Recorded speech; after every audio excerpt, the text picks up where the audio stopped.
All right, full of mistakes this morning. Hello, everybody, and welcome to Good Morning Xbox. I'm your host, Axel1324. And I'm Cool Cat Terry. There we go. Sorry for the late start. We've had some technical issues. First off, I had keyboard issues. I thought, oh no, I couldn't even log into my computer this morning. I was like, am I going to have to go dig for a keyboard immediately? You're also having some lag between your camera. Check, check. It looks fine on my end. How's it It look was on it was literally just liking like a little bit ago. How's it look on screen? Hold on, let me go all the way to live. Seems like it's working now. Oh, okay, okay. I take it. Yeah. But yeah. Anyways, another week has gone by. Terry, what have you been playing this week? I actually tried out Expeditions. Yes. What'd you think? And I mean, I don't hate it, but I only did the first little mini map that they kind of get you started in, and I 100% of that little map to kind of get a tast for the game. You And 100%ed it that fast? What? You 100%ed it that fast? Well, that map is tiny. There's like not much to do. You only have like maybe 10 objectives on that whole map, so it don't take long. but yeah, so I think it's an interesting little game. I don't like, at least I don't know if it changes on different maps, but at least for that map, I don't like that you have like a set amount of fuel and you can't get more. Like once you use up all the fuel from the warehouse and from your vehicles, that's it. I refuel all the time. You have a set amount from the warehouse. Yeah, but I refuel all the time. Like I go to the airdrops and most of them have fuel. No, mine didn't have fuel. So mine always had jacks though. Yeah. But yeah. So you can potentially run out of fuel in your thing. So I'm hoping they have better options in the other maps to where that won't be an issue, because some of these maps are going to get more difficult to traverse and it'll be easier to waste fuel. I think you just gotta adjust your lead foot. No.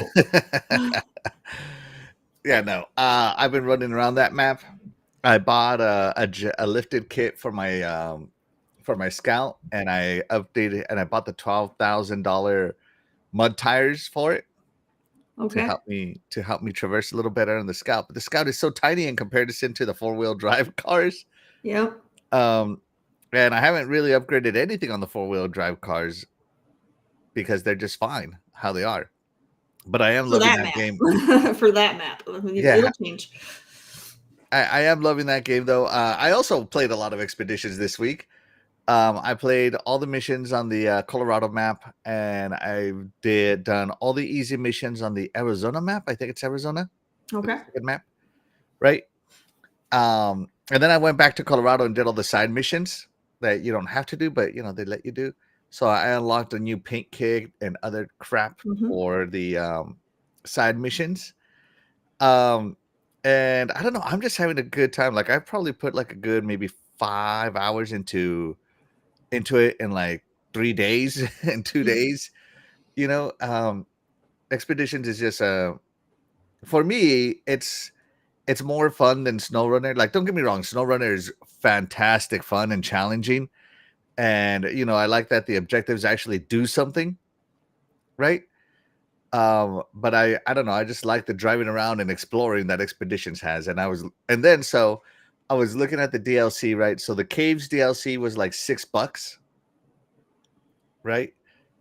It was under $10 for the Caves DLC, but then you could get the whole year 1 DLC, which is like a total of 5 DLCs. I think they said it's going to include for $30, and I'm like, $30? What the heck?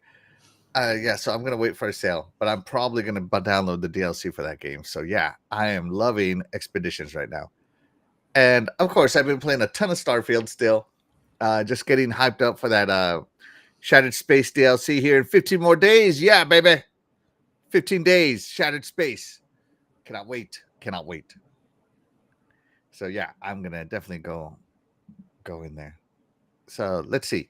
Let's check in with the chat and see what they're up to. Shout out to Jesse Darby. Thank you so much for being here. You are the real MVP. Shout out to my boy, Doggy Dog 420. Thank you so much for being here. You are the real MVP. Even though your Steelers are going to have a rough afternoon. I don't think so, Doggy.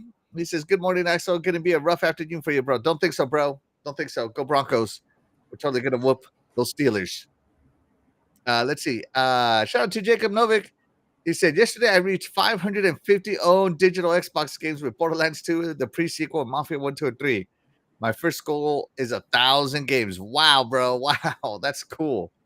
That's cool. I probably maybe have like 100, maybe 200 digital games, as I am a physical kind of guy. Physically, I probably have a couple of hundred more. So I might have a total of 500 Xbox games as well, but most of mine are going to be physical. Let's see. Oh, and he says, by the way, heads up, the Crew 2 is just $1 in Xbox, Steam, and PlayStation till the 23rd. Whoa. Here you go, the Crew.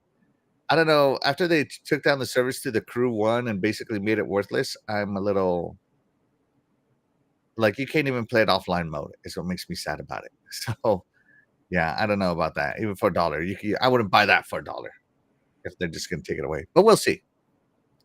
Let's see. Oh my gosh. Okay.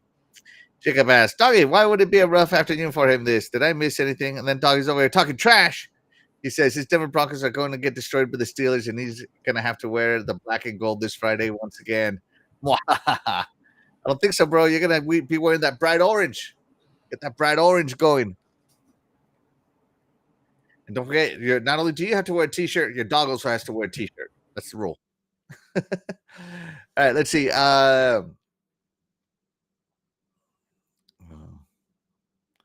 Let's see. Jesse Darby is asking, who had the worst crash in video game history of their stock? I think right now Ubisoft is pretty bad recently, but biggest crash obviously still 1983. So yeah. Let's see. Dan, the man Cunningham, joins us. Thank you so much for being here. You are the real MVP. He says, "Hey, hey all, how's everybody doing? Hey, thank you so much for being here. You are the real MVP." The Gina joins us. Thank you so much for being here. You are the real MVP. He says, "Good morning, all." Yes. Absolutely, absolutely. And Roberto Z joins us. He says, "Good morning, gamers. Thank you so much for being here. You are the real MVP." The Gina's talking about the expeditions. And yeah, guys, let us know what you've been playing. We love to hear what you guys have to say. He says, "Yeah, when you upgrade trucks later, you can put more fuel on and then use the fuel in the cargo. Love the Mud Runner games. Expeditions I'm enjoying, but I still think Snow Runner is the best in the series."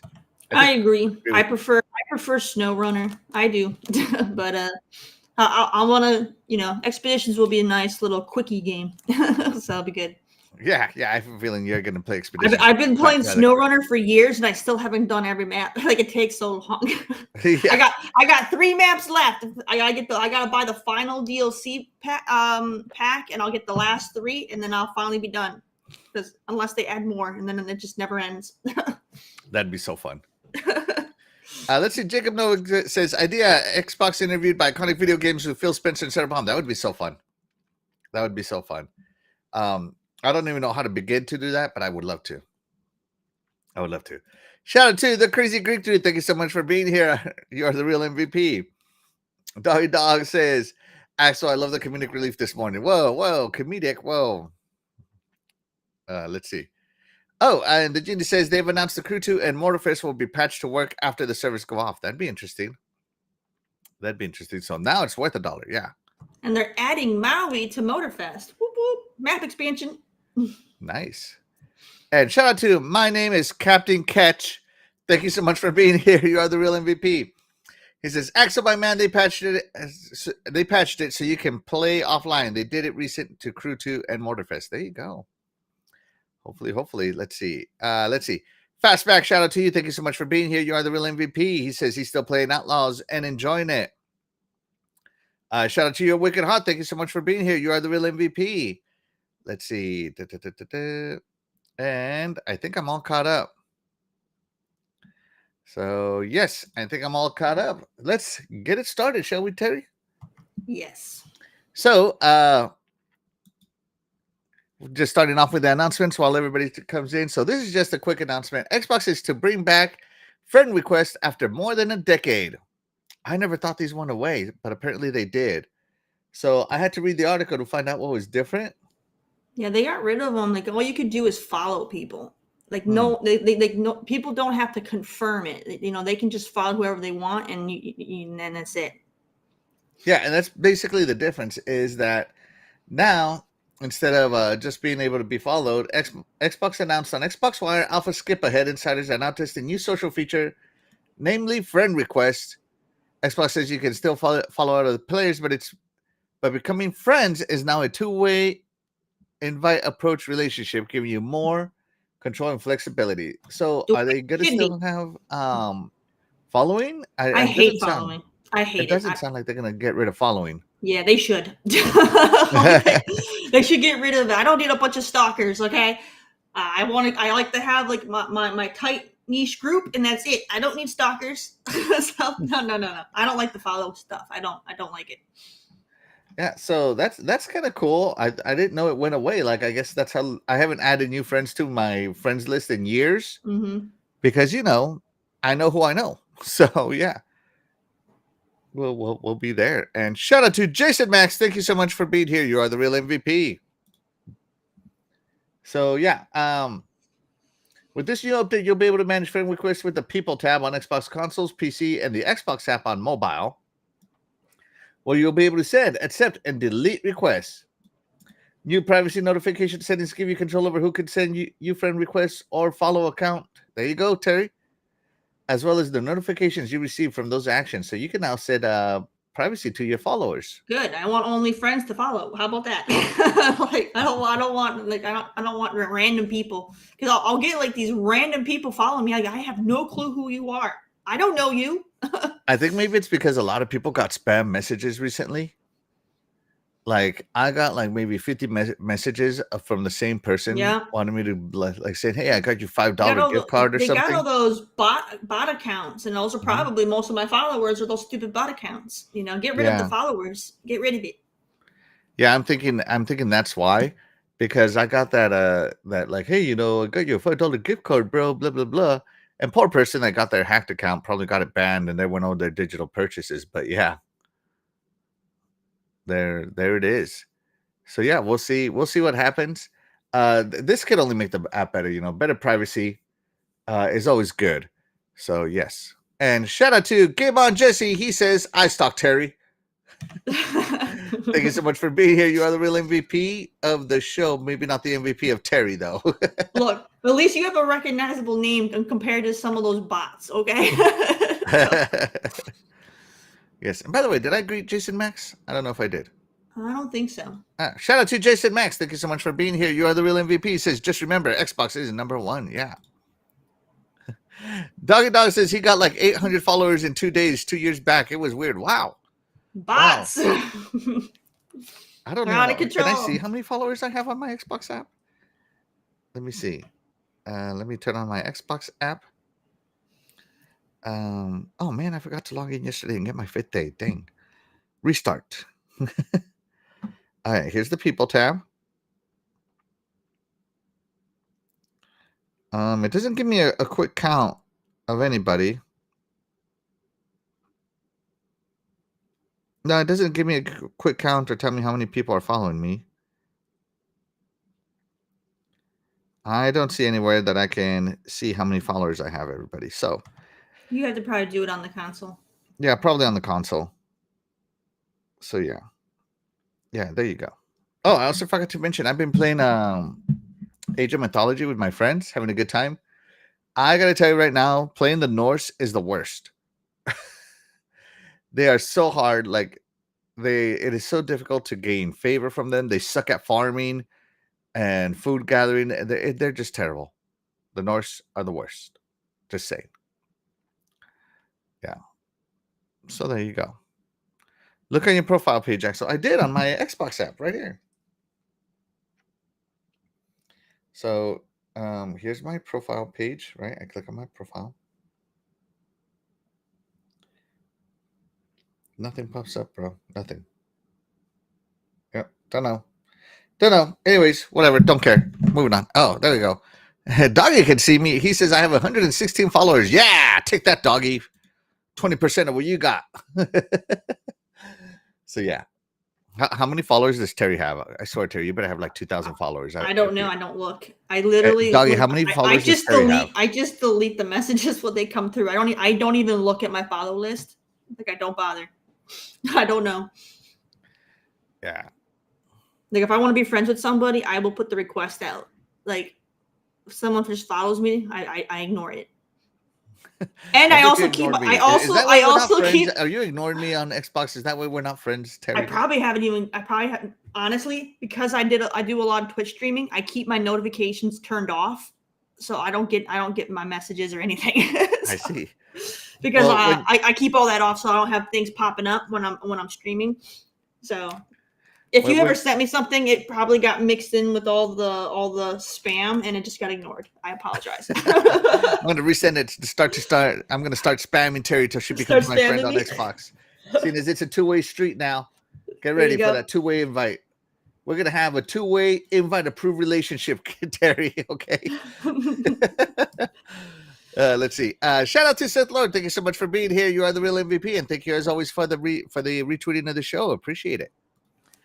Shout out to Steven Every. Thank you so much for being here. You are the real MVP. He says, I always get hot girls that follow me and leave messages. Yeah. Dude, you know that they're bots. I literally messed with one and I was like, yo, I'm like a 10-year-old. And then they're like, here's my link to my porn site. And I'm like, yeah, you're definitely not an adult or you don't have a conscience if you're sending a 10-year-old a link to a porn site. So Oh yeah, my goodness. good on you. Good on you. Yeah, they're just bots. It's so funny because you could type whatever and the next conversation is always the same. Yeah. Yep. They always give you the link. Yeah, absolutely.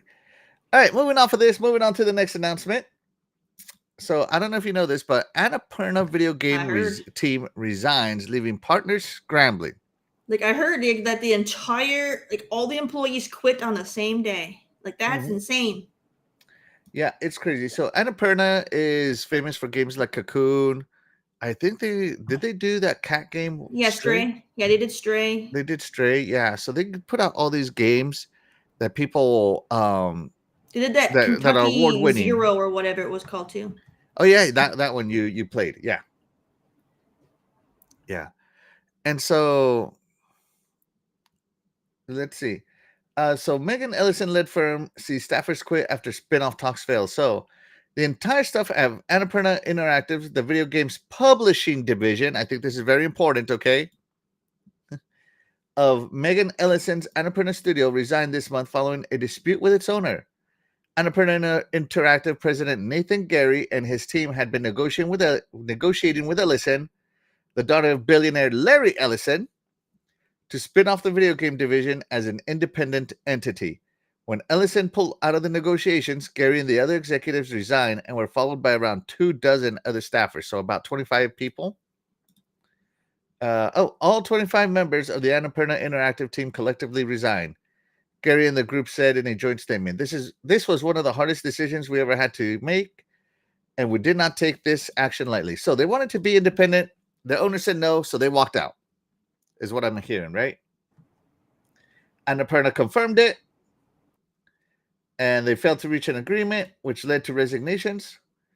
And of course, they're over here saying, oh, our main priority is to keep everything going smoothly. And they have already hired a new CEO, so they're moving on. So yeah, so it sounds like the workers of Annapurna wanted to go indie, and Megan said no, and so they all resigned. So they're all going indie anyway. You know, but yeah, this is you don't really hear much these days about mass resignations. I thought that was kind of a thing of the past now. You know, it's kind of like that Jerry Maguire scene, like, I'm leaving and who's coming with me? You know? But yeah, I don't know. A mass resignation.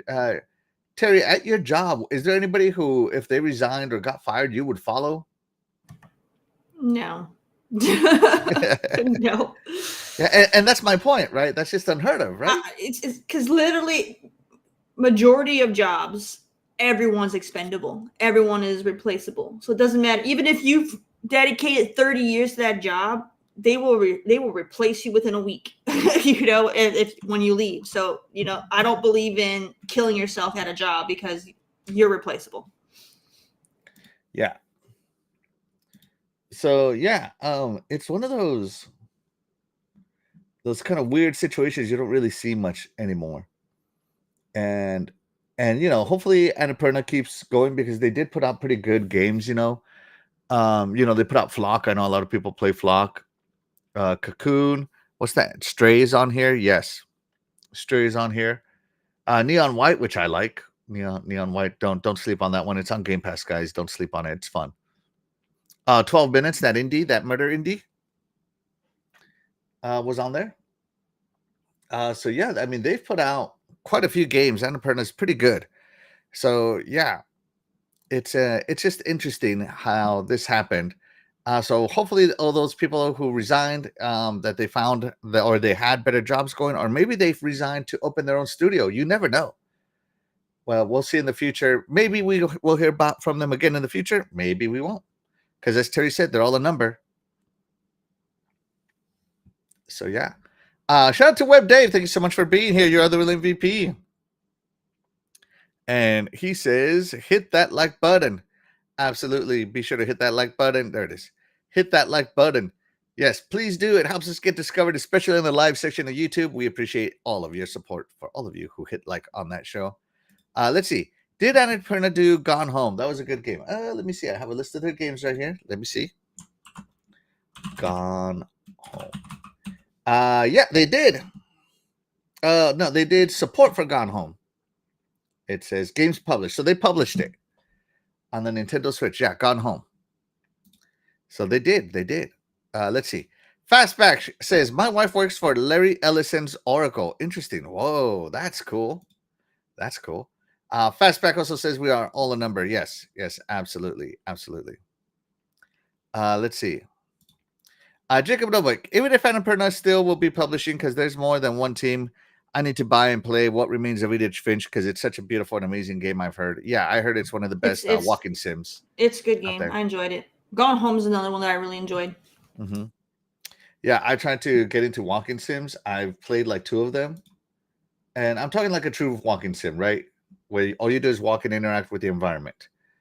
And they're not for me. They need a little action. I need a little action, guys. Let's see. Shout out. Let's see. Game on Justin said they wanted the studio to be AAA. I have no idea because it's the publishing arm. That's just weird. Yeah. It's just the publishing arm. It's weird. But no, I don't think Megan is interested in delisting these games, as I'm sure they have people still buying these games. So yeah, Annapurna. There you go, guys. Annapurna. The fact that these people quit because they didn't go independent, now they are truly independent. Congratulations. Independent with no pay. Independence achieve. It's just weird. Like for me, I would never just quit a job without having another one ready. You know what I mean? Like, who does that? Yeah, like I don't quit without having a job. Like, yeah, like no, I take that back. I did quit one job I hated so much. I just straight up called in one. I just straight up wake up one morning and was like, I can't do this anymore, and just quit. And I went right back to sleep. And I thought I would wake up stressed because of bills and stuff, right? Because I had no other job lined up. But I woke up actually like de-stressed because I didn't have to deal with that job. So some jobs were that awful. Yeah, that's like college stuff though. Like I would say I've done that back in college. But then again, you're working those crap jobs, because you're in college. Oh, no, this is a professional. This is post-degree. No, I'm saying for me, like the only time I've ever done that is like literally. Okay. When I was in college, I was working for a mom and pop pet store. Mm-hmm. And they were doing some shady stuff. Like literally they were getting like official like federal documents coming to them in other names. Like they were faking their identity or something. They were doing some shady stuff. And then all of a sudden they stopped paying. Like my paycheck bounced and I went in the negative because my paycheck bounced and they wouldn't refund me. So I quit because they made me go over $600 in the negative, and I was a poor college kid that crippled me, and they refused to fix it. Because even if they wrote me a new check, then I would have a zero balance instead of, the balance I originally had. So I would have been out money. So I said, screw you guys. And I left. Yeah. Yeah, no, that's totally not right. There was a banking error once at my current job where all of our checks bounced. Like it was across, right? all of our checks bounced across the whole factory, and the they admitted that it was their fault, and they made it correct and gave back everybody their fees, their bounce fees. So yeah. So yeah, people got to do it. Let's see. Jacob Novak, got to put the CEO. We will expand more. Me, how? All your people quit. There you go. Shout out to my beautiful wife, Louise Vian. Thank you so much for being here. You are the MVP of my life. She says, "Well, that was a bad company, so you were not getting paid at all." Yeah, that would be bad. I basically worked for free for a month, and then they put my banking in the negative, and I was like, nope. Nope. And I laughed. I was like, I'm not gonna fall for that second time. I was like, I'm not gonna stick around. And Stephen Avery says summer ends next Sunday. No, beginning of fall, finally cool weather. Yay. Oh my god, no way. But speaking of people losing or not having jobs anymore, Xbox Game Studios or Microsoft Gaming is laying off 650 employees in its gaming division today. The latest cuts come months after Microsoft laid off 1,900 Activision, Blizzard, and Xbox employees after the closure of several game studios, including Redfall developer Arkane Iceland. So that brings the total people laid off since the ABK Activision merger closing to 2,550. That's insane amount of people that are being laid off. Xbox chief Phil Spencer announced the layoffs to employees in an internal memo this morning seen by The Verge. These cuts are related to the Activision Blizzard deal, and Spencer makes it clear in his email that no games, devices, or experience are being canceled. So that's great for us consumers, right? And no studios are being closed as part of the layoffs today. That comes later, probably. Today. Yeah, today. Today. Keyword today. Well, we're not discussing next week, but today they're okay. Yeah. Today, yeah. As part of aligning our post-acquisition team structure and managing our business, we have made the decision to eliminate approximately 650 roles across Microsoft Gaming, mostly corporate and supportive functions, to organize our business for long-term success. So there you go. I mean, they did get like 20,000 employees for ABK or something like that. So, yeah. So these layoffs, 650 across Microsoft Gaming, accounts for about 3% of Microsoft Gaming. So let's see, 650 divided by 3%. So the total, so yeah, there's 21,600 employees still for Microsoft Gaming. So I could see more layoffs coming because before that, they were like roughly at 10,000. So I could see more layoffs coming. And as always, fall is layoff season. Christmas bonuses, sucker, you get laid off. That's just the way tech companies work, guys. I'm sorry. Like, it's predictable at this point. Christmas comes around, people get laid off. So it's unfortunate. Yeah. So let's see. Here's the memo in full. For the past year, our goal has been to minimize disruption while welcoming new teams and enabling them to do their best work. As part of aligning our post-acquisitions team structure and managing our business, we have made the decision to eliminate approximately 650 roles across Microsoft Gaming, mostly corporate and supporting functions, to organize our business for long-term success. I know that this is difficult news to hear. We are deeply grateful for the contributions of our colleagues who are learning they are impacted. In the U.S., we're supporting them with exit packages that include severance and extended healthcare and outplacement services to help them with their transitions. Outside the U.S., packages will differ according to their location. In other words, according to their union agreements, right? With these changes, our corporate and supporting teams and resources are aligned for sustainable future growth and can better support our studio teams and business units with programs and resources that can scale to meet their needs. Separately, as part of running the business, there are some impacts to other teams as they adapt to shifting priorities and manage the lifestyle and performance of games.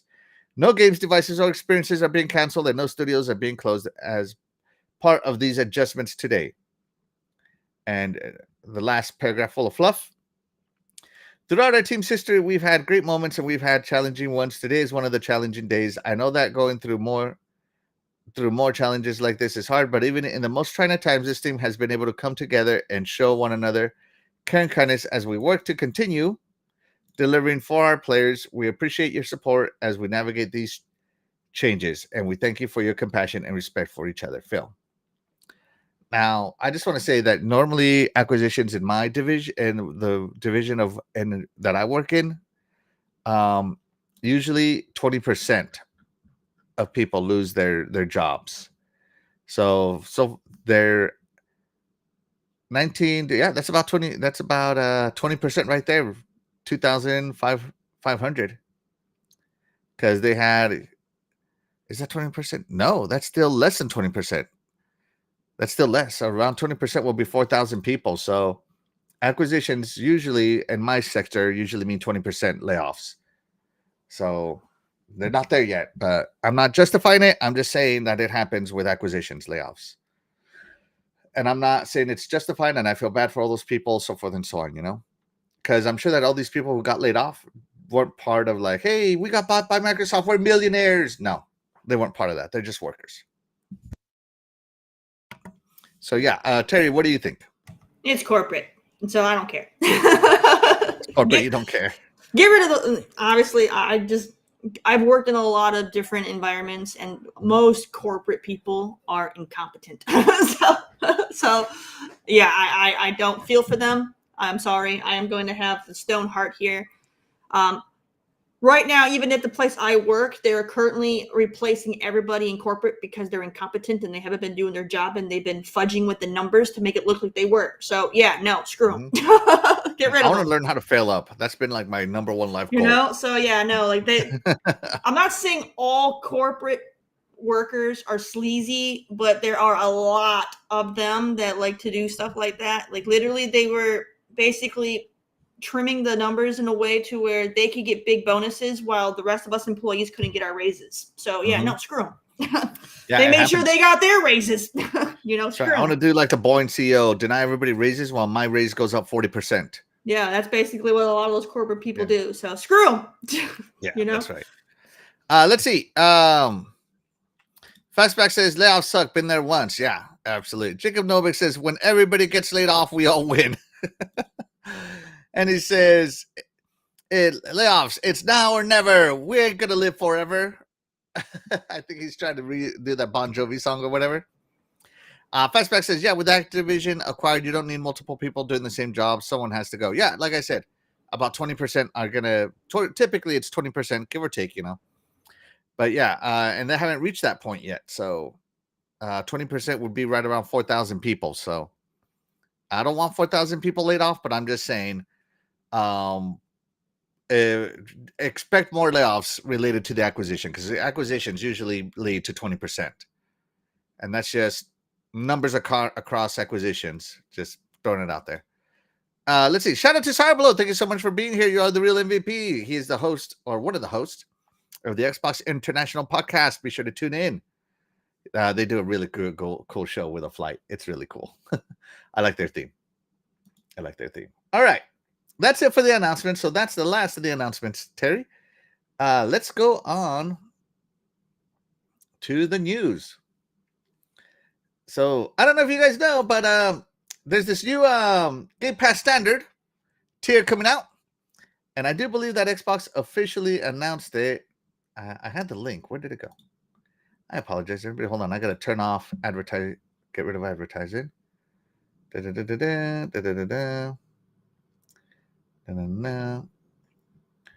did do an official launch. I had it yesterday. What happened? When I restarted my computer, it must have not reopened it. Okay. Anyways, this is what it looks like. So Game Pass Standard launch. So if you want to, so Game Pass Standard is right here. Hundreds of games at a great value.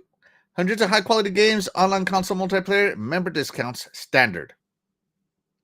Now, standard is replacing console, and it is basically console stripped down, but with core added, right? And so the big thing here is for $15 a month, these are the games that are not included with Game Pass Standard. So this is what everybody's been looking at, is like which games aren't going to be included with standard, which games aren't going to be included with standard. So let's take a look at some of these games, right? So you're not going to get Age of Mythology retold on standard. You're not going to get Call of Duty Modern Warfare 3, which is last year's Call of Duty out there. You don't get Diablo 4, which is now over a year old. Let's see, what else? You don't get Forza Motorsport, right? You don't get Kunitsugami Path of the Goddess, which is that Capcom game, right? You don't get the MLB The Shows anymore. That was like a huge W for Xbox, was to get MLB The Shows. Octopath Traveler 2, that's another big one. You don't get that. You don't get Hellblade 2. You don't get Starfield, which is, going to be over a year old. And you don't get Valorant, which is I think Valorant is free to play, but you don't get the benefits. You don't unlock everybody with Valorant, I guess. So, yeah, so there's the games you don't get. And I think some of these are huge misses, especially games like, well, the ones I like, right? Like Forza Motorsport, Diablo 4. Those first-party games are not coming there.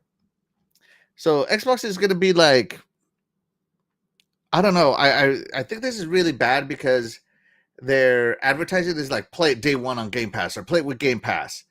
But like, Age of Mythology, which is their newest release, if it says play it with Game Pass, well, no, not really anymore.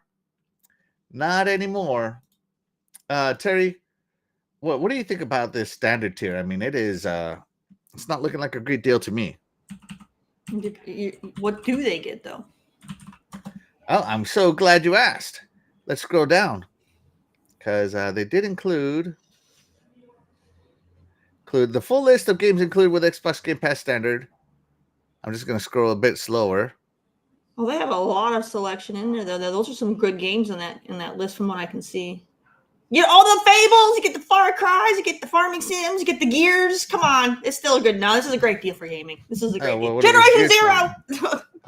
No, they got some good stuff in there, man. Did they get Halo? Yeah, Halo Infinite's on there. At least they get Halo Infinite. Yeah, dude, they got some good stuff. I mean, yeah, they're missing out on some stuff, but they have a lot of good stuff. Well, they're missing out on the new stuff. Oh my gosh, they get Middle Earth Shadow of War. That's a good one. Yeah, well, if they want they get the Microsoft stuff, Flight Simulator again, another good one. They got to get that Ultimate. But I mean, no, this for they get the new economies. Yeah. If you want to be more budget friendly, then no, they're getting a great deal for being more budget friendly. If you want it all, you got to get Ultimate. Okay, you can't be like, I don't want to pay for it all and then complain you don't get it all. That's not how that works. So either you go Ultimate or you get this. You got a lot.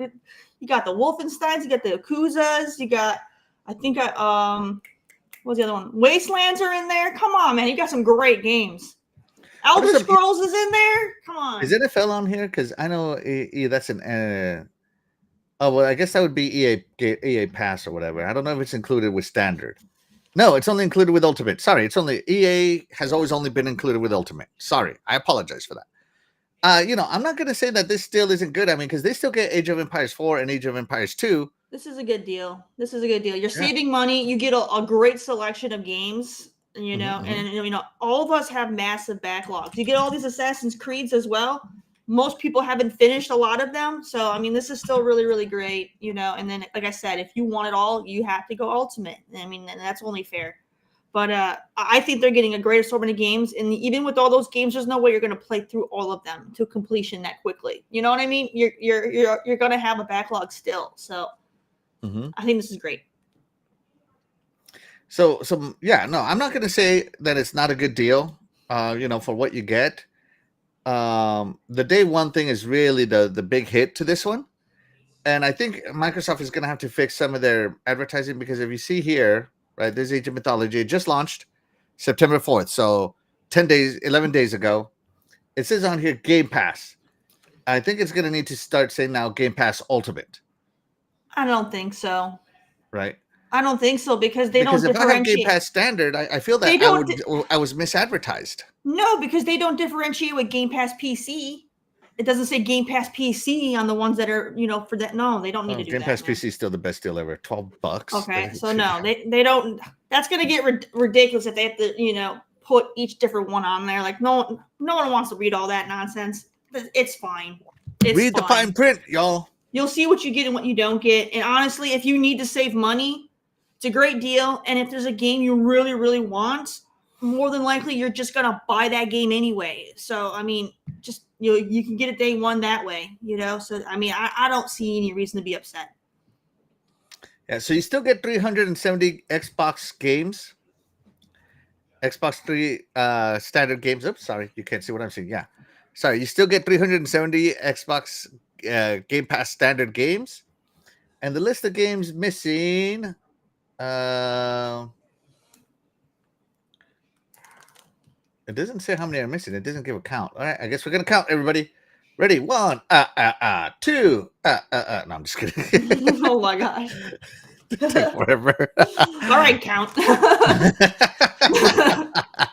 Sorry. Let me catch up with the chat before I start counting. Hold on. Let's see. I want, scratch that. I need the family tier. Yeah, I would definitely want a Game Pass Ultimate family tier. Yeah. Kind of forcing you to go Ultimate. They're not forcing you. They're giving you options for sure. If you want the latest and the greatest, if you are one of those gamers that just plays the newest, Ultimate's kind of the way to go. And by the way, for what I hear, something like 90% of all Xbox Game Pass subscribers are Ultimate subscribers. So yeah. Let's see. Jacob Novak says, Axel Hood gives to the rich, steals from the poor. He was the reason behind the creation of this new Game Pass tier. Oh, ouch. Ouch. Oh, man. Roberto C says, if you want to save $60, you could go standard. Yeah. Let's see.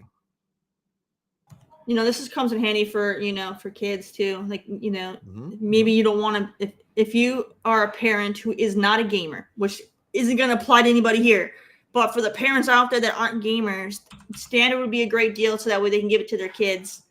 They can still get access to a decent library. They don't have to pay a lot of money. And let's be honest, those kids are probably playing only maybe like 3 games anyway. So, I mean, it works. This way a parent doesn't have to spend a lot of money on Ultimate for their younger kids. I think this is a great deal, and there's multiple ways you could take advantage of it. Or if you're a poor college kid like I once was, and you can't, and you're living off of pancakes and ramen. Ramen, baby. You know what I mean? You might need to, save money. And honestly, with all your schoolwork, if you're doing your schoolwork or all your partying, you're not going to have time to be playing the new releases anyway. So, so you'll be fine. With those $60 you save, you can buy Call of Duty. There you go. Let's see. Fastback is taking the Terry route. Let's listen to Cool Cat Terry. Stop crying. Oh my gosh. Hold on. I have to do this. Hold on. What was the name of that game last week that we saw? Huh? What was the name of that game last week that we saw? The game that was part of the thing that said the amazing line. Closer the distance. There we go. Hold on. You know what I'm talking about, right, Terry? I know what you mean now. Yeah, the poor grammar. Okay. Hold on. I gotta fast forward it to the scene where I'm at. Where am I?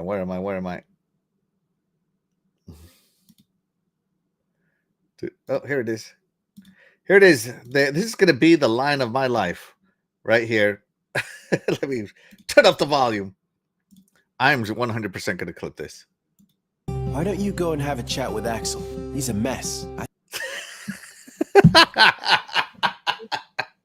He's a mess. Oh, definitely. Come on, that's funny right there. I love it. He's a mess. He's a mess. Every time Fastback says "creep crying," I'm gonna throw that on there. Okay. Doggy Dog is right though. 100% facts from my bro Doggy. He says still a better deal and better games than the lowest PS Plus tier. Yeah, absolutely. What is the equivalent $15 tier in PS Plus? I'm not a PS Plus subscriber as I don't play enough on my PlayStation, but I don't know what you get for $15. So whatever it is you get, it's definitely not this much. It's definitely not 370 games. That's for sure. So yeah, let's see. Good point by my buddy Doggy Dog right there. Let's see. Yep, you can't complain if you sign up for standard. Let's see. Oh, and here it is. Doggy Dog, $5 a year cheaper than the lowest tier PS Plus. There you go. Doggy Dog knows. So Doggy's there you with the go. know. Cheaper, and you're getting more games. That's there you go. That's all you Still need a to good know. deal. Still a great deal. Save the money and get more to play. Yeah. Yeah. So maybe it's there you go. Maybe Ubisoft games, they'll start coming to Game Pass now, day and date. They'll need money. They're hemorrhaging worse than anybody in history. Okay. Jesse, I'm why sorry, are I don't you not understand exactly what you're stating here, Jesse. Why are you not saying Ubisoft? Why trying to be all creative like that? Why can't you say their name, man? Is that you? Okay. Terry Ubisoft. took that one personally. Okay. I'm offended. No, it's all good. Roberto Z says, me personally, Ultimate is the tier to have. Yeah, mine too. I love Ultimate. Let's see. Plenty to play while some of those games in Ultimate will eventually end up in standard. No excuse. People have a research tool in your hand. Yeah. It's just not getting Call of Duty. That's the only game. This might be a Call of Duty tier. You know, like, you want Call of Duty? Ultimate it up. That could also be a reaction to the Call of Duty, thing. Or just buy the game, because that's what you would be doing on PlayStation, is buying the game. So just buy the game. Maybe. Let's see. I just feel for console only players, it's like Xbox doesn't care about them when they are where they are because of them. A lot of console players are feeling the burn from the Xbox Xbox people. But there's still plenty of reasons to enjoy the console. Like, even on my angriest days when I'm like pissed off at what some of those decisions are, I get on my Xbox and I'm like, okay, anger gone. I still have great games, which is really what this is all about. Is being a gamer is to play games. Some of us used to be, before we were Xbox, most of us were other things. Yeah. Let's see. Idea: make a cheapish tier called Phil's Faves with a bunch of games that circles in it that cycle in and out that Phil loves the most. It would only be Vampire Survivors, man. They wouldn't even have to make that a tier. They could just make that a playlist on Game Pass. Yeah. They could. Yeah, they could make that, Phil's Faves or Sarah Bond's Faves or something. Yeah. Yeah. My name is Captain Ketch. Sorry, just want to read that name. Are you going to live stream that game? No, I'm not. Maybe Terry is. Terry, are you going to live stream the My Neighbor Closer the Distance? That's what probably not. I'm most Closer the Distance. And are you going to talk to Axel because he's a mess? No, I probably won't stream it, just because when it comes to my Twitch, I'm predominantly Ubisoft over there. Why don't you go and have a chat with Axel? He's a mess. I think you. I will never get over that. That is the greatest line ever made. So you're not going to play Closer the Distance. You're going to have a chat with Axel. I'll play it. You're just going to leave Axel a mess, like in real life? Oh my gosh, I can't believe this. I didn't say I'm not going to play it. I said I'm not going to stream it because my Twitch is a Ubisoft channel. Okay. There you go. Let's see. I think that's it right there for that. But yeah, I still think you get a great thing. So let's see. What 1, 2, 3, 4, 5, 6, 7, 8, 9, 10. 11, 12, 13, 14, 15, 16, 17, 18, 19, 20. We're already to the L's at 20. 30. 31, 32, 33, 34, 35, 36, 37, 38, 39, 40. 43 games. That's all you're missing for $5. So you get 370 games instead of 413 games. Remember when Game Pass was less than 100 games, Terry? And it was only $10 a month. But Ultimate was $15. It was like $1 for a long time. Then people were stacking. Yeah. But remember when Game Pass was only 100 games? I think so. Or less. That was. It feels like forever ago. Right.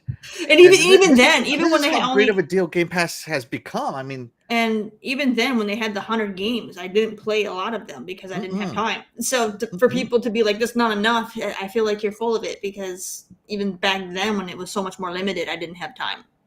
So Yeah, so even then, when it was only 100 games, it was still worth the money. Game Pass standard is 370 games. It's still worth the money. You get 3 times the games, and I believe back then Game Pass standard or whatever, Game Pass starter, whatever the hell it was just called Game Pass, right? Was $10 for 100 games. So I feel that it's gone big. I think the biggest hit here is the day one stuff. So the day one stuff is just not coming, and they say for at least 12 months it's not coming. So that is where you're at around there. So yeah. So now they have all these tiers. Again, if you are currently a Game Pass console subscriber, nothing changes for you. You still get day one. You still get full access as long as you never get rid of it. But the thing with day one console is you'd have to pay for core anyway to play online, which is the price of Ultimate. So, they kind of did that where like, oh, you got to pay for core with console, which is the same price as Ultimate, which is what the main reason I did Ultimate to begin with, because Game Pass back in the day didn't include Xbox Live Gold. But Xbox Live Gold and Game Pass together was the cost of Ultimate. And that's why I went Ultimate, because I was paying it anyway. And it does seem that it's still the norm. Game Pass console plus core equals Ultimate. So they never changed that stratagem of, if you're playing for online, you're getting Ultimate anyway. Why not just get it?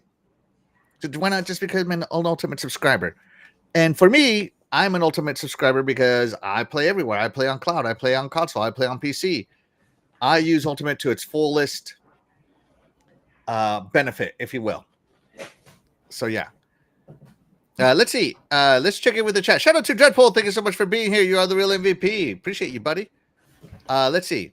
Jesse Darby says, I know what could save them. Splinter Cell. Absolutely. Get that Splinter Cell in there. they already confirmed they're doing that, but people keep bringing it up like they haven't said anything. Like I feel like you guys don't listen. They've already said they were doing that. So.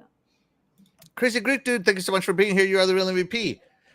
You are the real MVP. Sorry, I talked in cursive there for a minute. He says it was never under 100. Don't forget that $10 Game Pass did not include live, so you were paying $10 for Game Pass and $10 for live, or $15 for both. Yeah, absolutely. That's exactly what I was talking about. Yeah. It still adds up to Ultimate. Yeah. So yeah, there you go. So that is the Game Pass standard launch announcement. And man, me being a huge there's games on here that I'm playing. Oops, I don't know what that happened. Let me close that. There's games here that I'm playing, and I would hate to not have Ultimate. Luckily for me, I'm an Ultimate subscriber, so I'm good to go. Good to go. And I think that brings us to the part of the show where I think you're up, Terry. You ready? Real quick, Jesse. Literally, what Jesse is saying. Pull up his last thing, real quick. His last one. Yeah. This Okay. Yeah, that one. So literally, Jesse. So I just want to say, right now, you sound like all the people who say the exact same thing to Xbox. Xbox is going to be dead in 6 months. You literally sound like those guys right now over with Ubisoft, man. Terry is Ubisoft. I do love Ubisoft. Xbox has had some hard times, all right? And people kept saying Xbox is going to be dead. Xbox is going to be dead. You guys need to jump ship now. And guess what? They're still here, bro. They're still here. All right? Xbox they're not down and out until they're out, okay? I've been hearing that Xbox is going to be out for the last 20 years. Yeah. And guess what? They're still here. It's like, stock market goes up and it goes down and it goes up and it goes down. Yes, they've made some bad decisions. I'm not going to say they haven't. They've made some bad decisions. But, that doesn't mean they can't make some good ones to make up for it. That's how business works. They're not out until they're out. All right. So, yeah, no. I got faith in Ubi. Hopefully they get their act together. So. Yeah, and remember, Ubisoft has a deal with Microsoft that Microsoft cannot buy them. So if Ubi goes anywhere, it's not going to be to Xbox. because they signed that agreement with the UK regulators or whatever, the European regulators, that UB will not be an acquisition target in the future. So did they have like a term for like how long that would be? I think 10 years or something like that. 10 but years. Yeah. I feel like Ubi isn't going to need to be bought out within the next 10 years. So I think we're fine. Even if their stock is down, they're still the biggest company in Europe. Company in Europe. So they're going to be fine. Yeah, the investors they're the EA of Europe with their stock. They're literally the EA of Europe, and EA has made probably way more mistakes than Ubi has. But guess what? EA's still here. I don't hear people talking about EA. Pack up your bags, guys. You're not going to have no more sports games. No one says that. Yeah. So yeah, it's good. Let's cleanse the palate. Let's calm Terry down. No more UB talk. No more UB talk. Are you ready for your spotlight, Terry? Yeah, it's gonna be an Ubisoft game. No, I'm kidding. Oh, okay. I'm playing. All right, here we go. Let's get it going.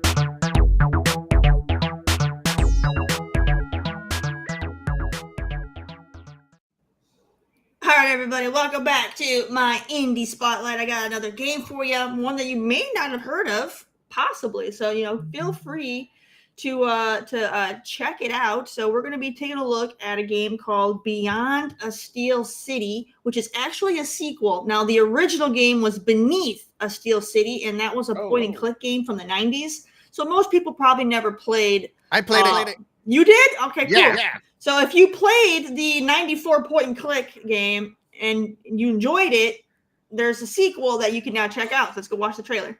Let's do it. Bring me back to the 90s. This looks just like the 90s. I was on the trail of a child, abducted from his village.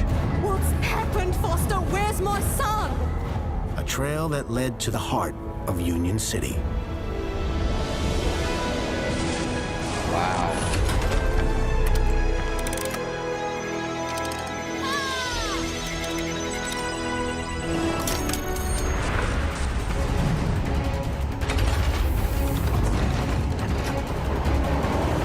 I've been away so long.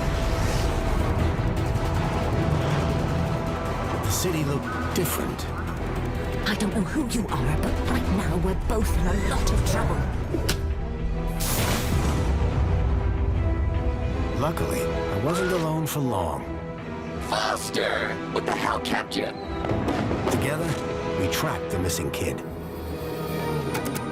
And nothing in this city was what it seemed.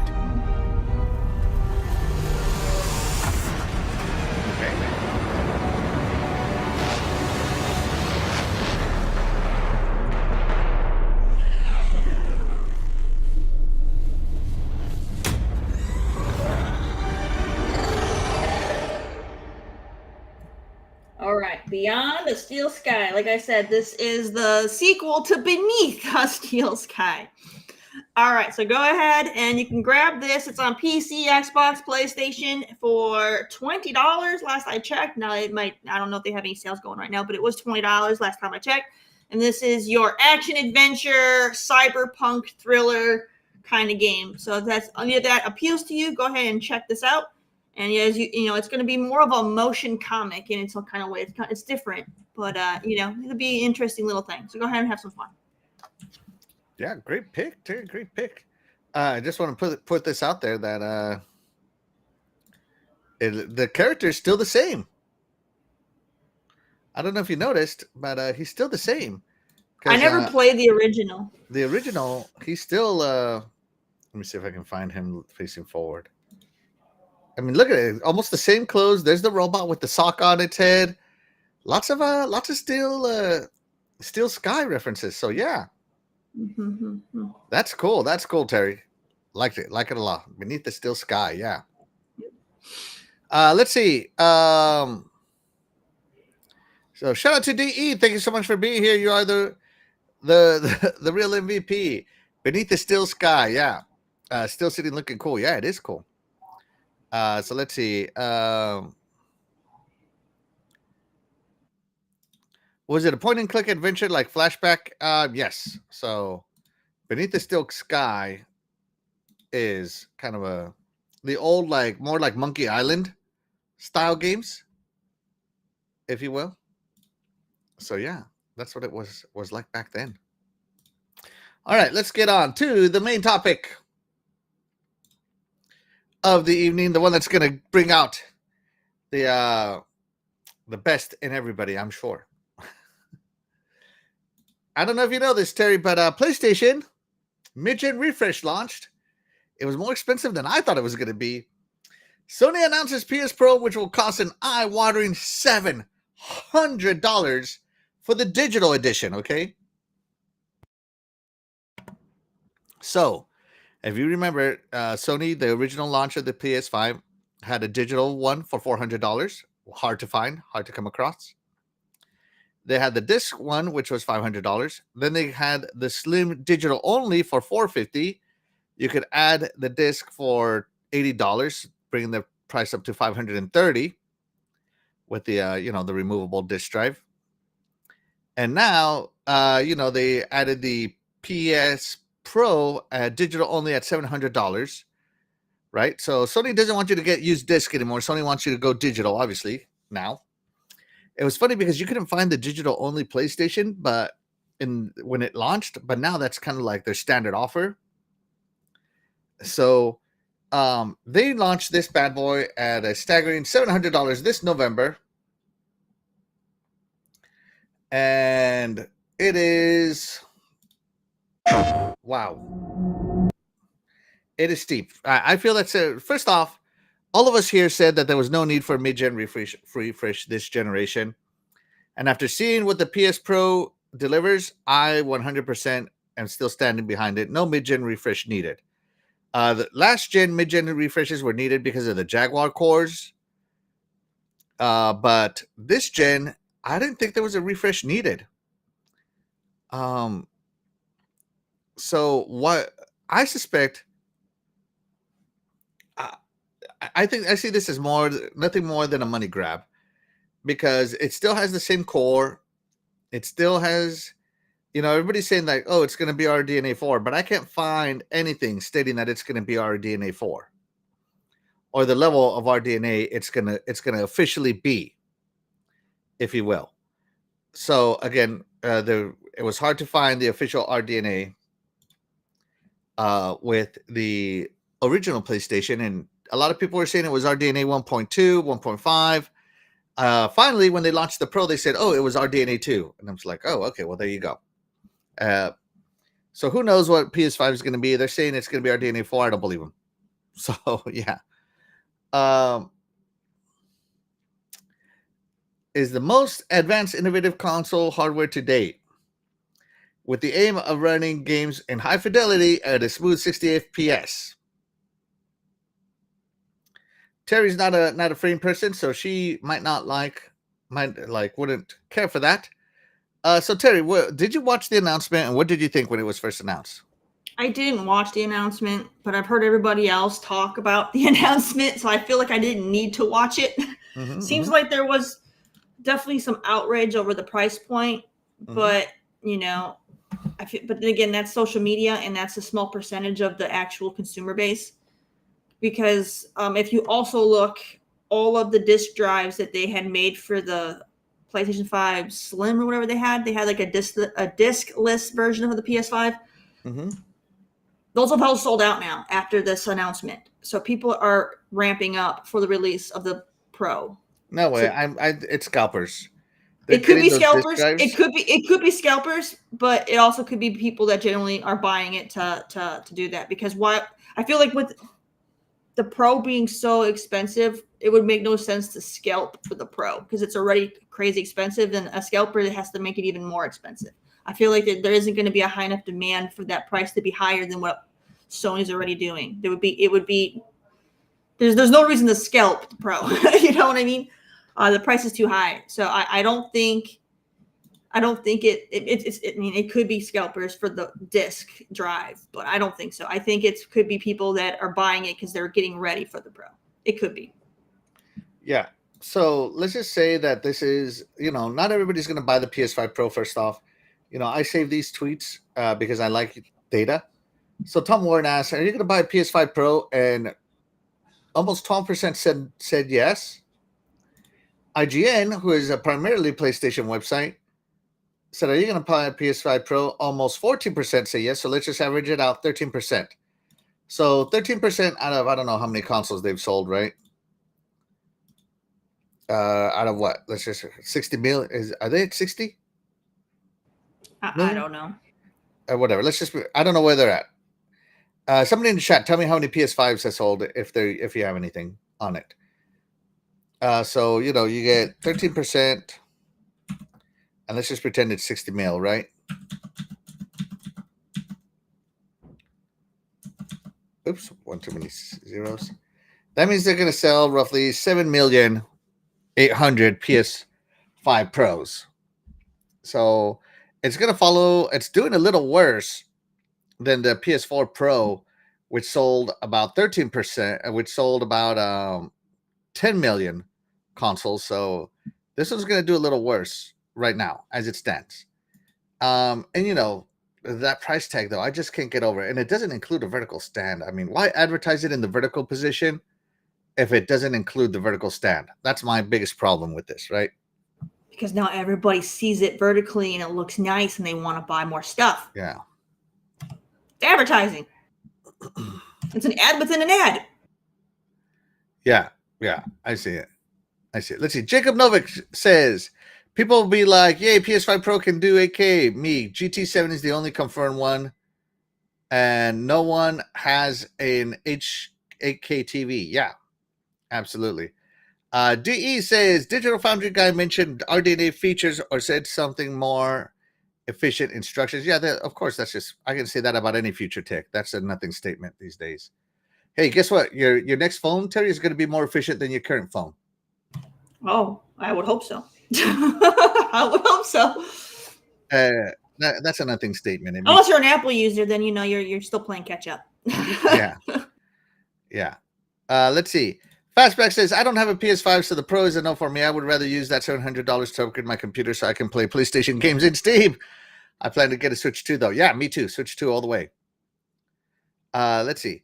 I think Last of Us 2 being 60 FPS is a lie. I don't think so, man. I mean, Last of Us 2 is a PS4 game. There's no reason why the PS5 can't run a PS4 game at 60 frames. Even with the upgraded graphics and all that stuff, the AI structure in it is still weak enough for PS4. So a lot of the background non-visual stuff is still not as demanding as new stuff. Graphical demand aside, there's also, the background stuff that games load that you never really, that is hard to visualize. So yeah, let's see. Jesse Darby says, I think next generation consoles aren't going to have disk drives at all. One thing we can say for sure is dead physical media. Yeah, absolutely. I agree. And that's one of the things I want to talk about. Let's talk about the implications of this console towards Xbox gamers. Sony is the market leader. Sony went $70 on their games at the beginning of the gen. 2 years later, Xbox followed $70 on their games. Right? PlayStation,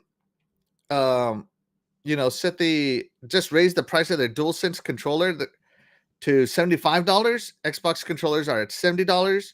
So who knows? Maybe in a few months, your Xbox controllers are going to be $75. Right? If you remember, the Xbox Series X and PS4 Pro, which were 4K consoles at the time, were $500 brand new. And next-gen consoles, when they launched, were, guess what? $500 brand new. So my big worry now is because the PS5 Pro, which is going to be doing very close to what we will be able to get in the future, is $700. Does that mean that my Xbox Series X2 is going to be $700? Because again, PlayStation is the market leader. Excuse me. They set a lot of the expectations in the gaming market. Like, I think Xbox is the best bang for your buck, hands down, and it's a great console.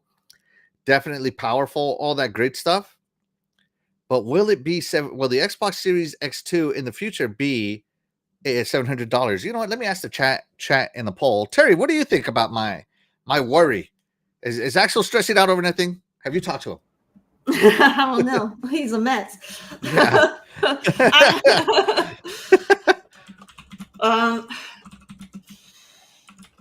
I don't know how this is gonna go. I do know that this is gonna help promote more sales for Xbox. People might want to invest in getting Game Pass, or at least getting it for their Fire Stick at the very least, so they can still play games that way. Mm-hmm. But I don't know. I mean, people there are the elitists in all avenues for gaming and outside of gaming that like having the new shiny stuff.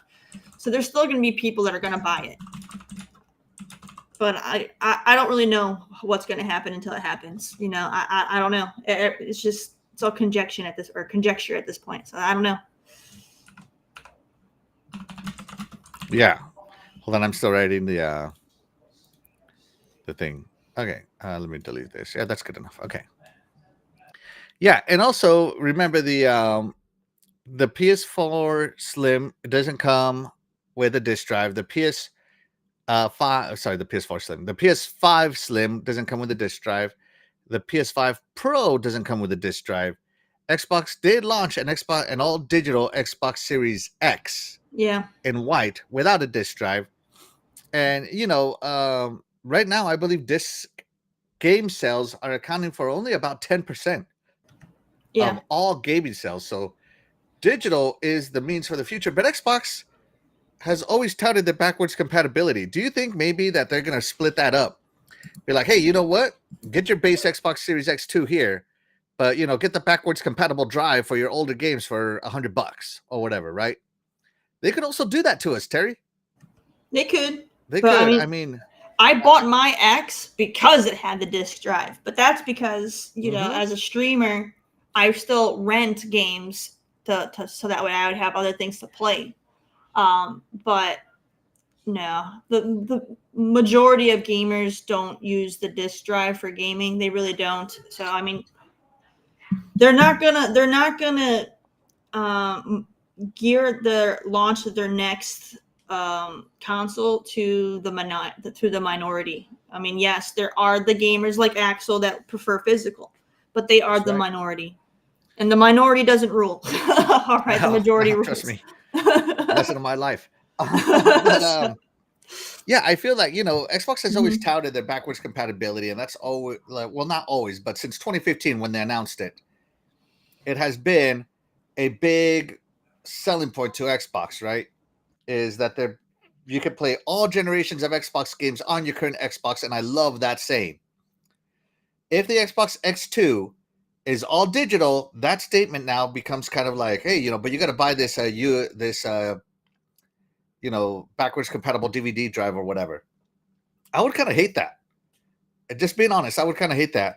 That would mean that the Xbox Series X will be the last natively everything built in, backwards compatible console if they do that. So I hope they don't do that for people like me who would pay a little extra for that backwards compatibility, because I love the fact that I can just pop in everything, even though I have all my Xboxes here and I can play the non-backwards compatible games on them.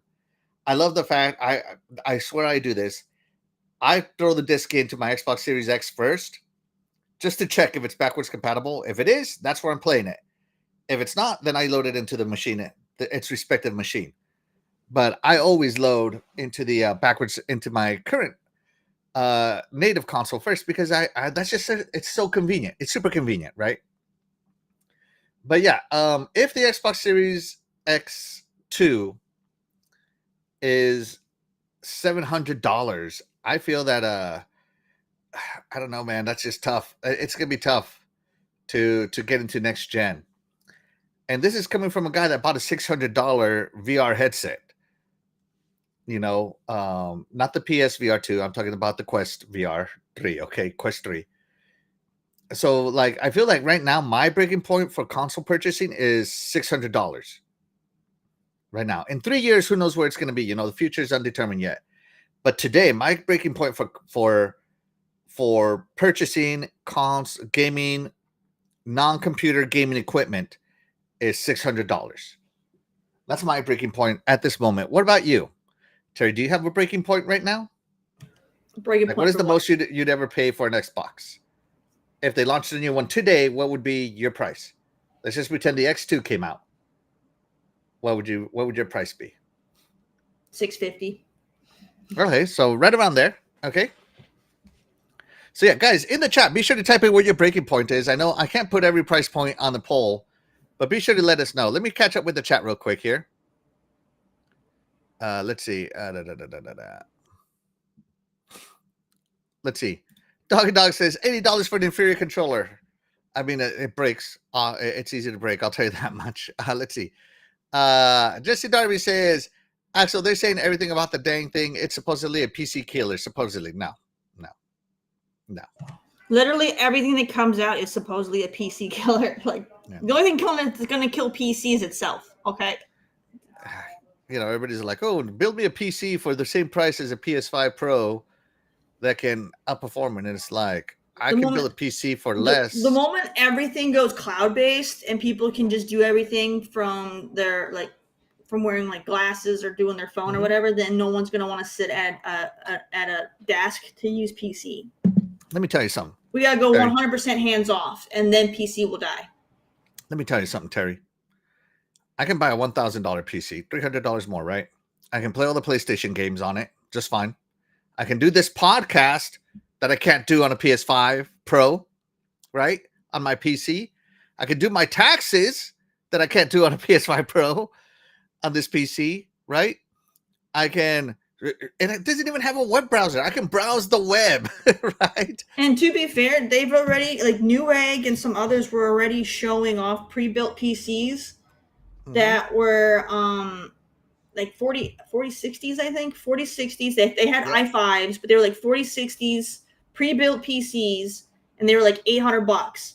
So you literally could get a PC for the same price, a little bit more than, you know, the PlayStation 5 Pro, and you would still be able to do more with it than you could do with the Pro. So and make no mistake, guys. So when whether through official means or not, this PC can play all generations of PlayStation games. Yes. Saying. Yes, it just can. Saying. And you don't have to pay to play your game online if you're on PC. Absolutely. PS Plus not required. You know, so when people say that they're not going to go PC, they're going to, you know, because it costs $4,000. That's not true. That's only if you're going the elitist route and you're trying to get the best of the best of the best of the best, then it racks up. But you literally can get a really good PC on par with the PS5 Pro for the same price and do more with it. So yes, you can. Yeah, and you know, my PC stand included. It's not sold separately. Right? So just saying. Hashtag just saying. So yeah, I'm sorry, but like comparing PCs to gaming consoles is just not the same, because what I do on my PC and what I do on my gaming console is a world of difference. It's just a world of difference. And there's nothing my PC can't do that my console can do. It's actually the opposite, you know. My PC can do everything a gaming console can. Yeah. And then some. It's the other way around. And am I paying a little bit extra to do my taxes on my PC? Sure, I guess. Whatever, you know. But there's the open what is it called? The open source of Windows PC or Linux PC or whatever PC you build, right, is so vast, a console will never be able to compete. You're going to have to jailbreak that console, which then voids all your warranty. Guess what, Terry? I can do all that on my PC and not void my warranty. There you go. So, and you know, people who say that if you go PC, you have to upgrade your hardware like every year, every 2 years. That's a lie. That is a lie. That's elitist talk. That's a lie. That's that is elitist talk for people who always want the new shiny thing. You don't need to do that. I've been running my PC for over 7 years, and I haven't upgraded any hardware on it. I've literally had it for console generation and a half. So it's so basically my PC has outlived an entire console gen. and I haven't upgraded. But guess what I had to do? I had to upgrade my my Xbox now, didn't I? So no, you know, so it's just lies. Yeah, there you go. Lies. Crazy Creature said, how big of a leap is the Pro over the X? Only graphical leap. The processors are the same. The RAM is the same. The processor is different. And of course, you know, the controller is different. The motherboard controller is different with that SSD. But it has a Gen 5 SSD instead of a Gen 4, which an Xbox has a Gen 4. But, you know, it doesn't have quick resume. I'll tell you that much. It takes way longer to load a game on my to switch games between on my PS5 than it does my Xbox. About 30 seconds. Xbox is instant. Just saying. Hashtag just saying. Let's see. And that 2 terabyte SSD they're talking about, you could get one for 149 PC part picker. So Sony's just ripping people off. Yeah. Let's see. The ecosystem allows gamers to play their games on multiple devices, so you're not beholden to a console only if you think it's too much. PlayStation, you still have to wait for the first party NPC. Do you? Do you? Because I know you can get stuff. Won't be official, as I said, but I know you can get stuff. And that's the thing about PC. PC is more for like, it's like the difference between Apple and Android.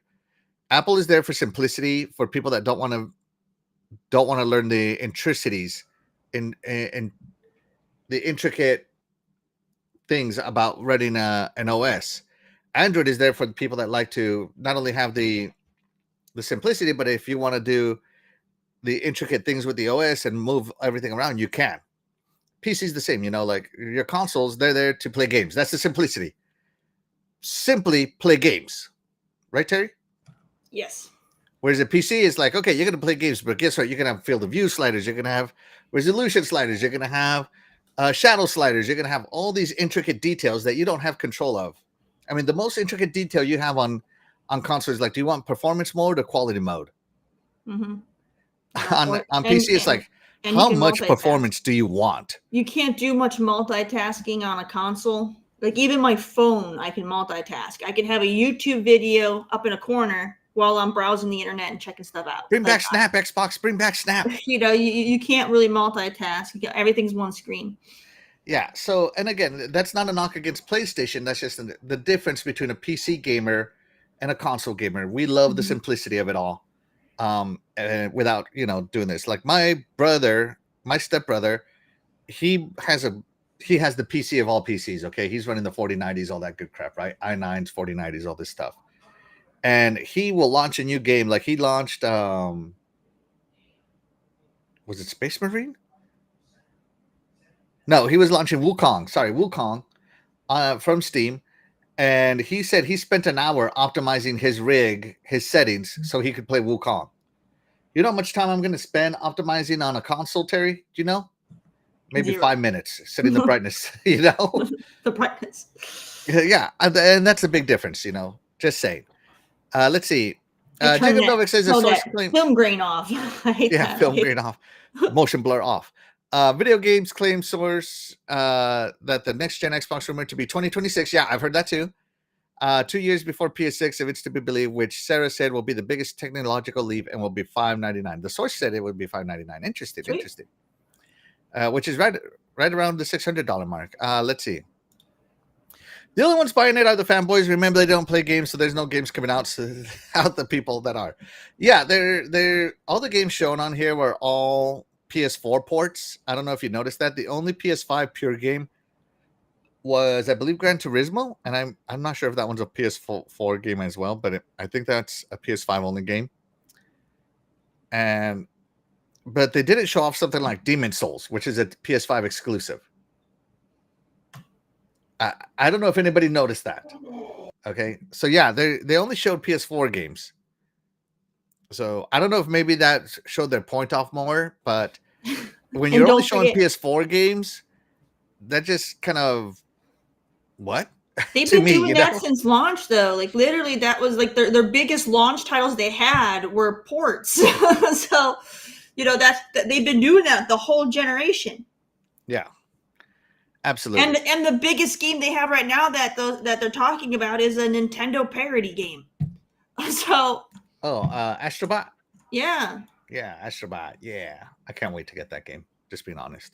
I'm not a hater. I'm gonna play it. Play it and have I fun. play But games. I play games. That's all I care about. the game looks fun. you But can I mean, clearly let's see my face it, PS5 right it's there. heavily inspired by Nintendo. Though, like literally everything you do in that game has come from from games that Nintendo has done. You know, it's a huge parody game.